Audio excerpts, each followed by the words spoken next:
Fy enw I yw Alaw Griffiths. Pan ges I sesiynau therapi ar ôl gen I fy merch, felly dyn ni'n mynd yn ôl I 5 mlynedd bellach, mi nath y therapydd, cwnselydd, fo stopio I yng nghanol brawddeg pan oeddwn ni ar sesiwn rhif 3 neu 4, rhywbeth fel yna. A nath I ddeud, I just have to stop you there and apologise that I cannot speak Welsh. I can see that you're struggling to tell me, to explain your feelings to me.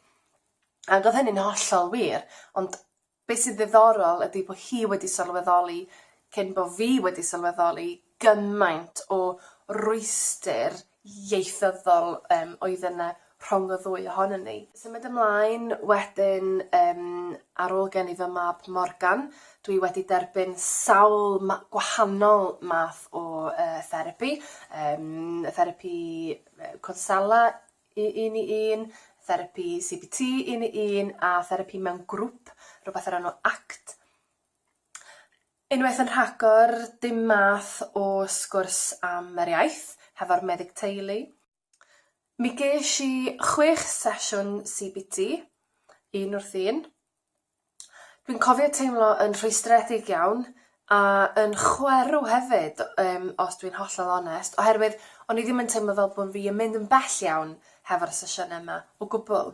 O'n I ddim wedi clicio bod ddim byd I wneud efo'r iaith o gwbl.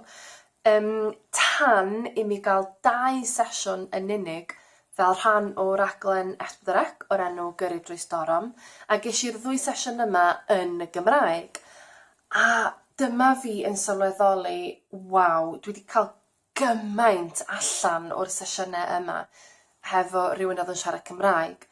Naw nes I mewn 6 sesiwn CBT drwy gyfrwng o Saesneg. Mae hynna yn frawychus. Na I fynd mor bell a deud I fod yn beryglus a mae angen gwneud rhywbeth am y peth. Yn eitha cyflym.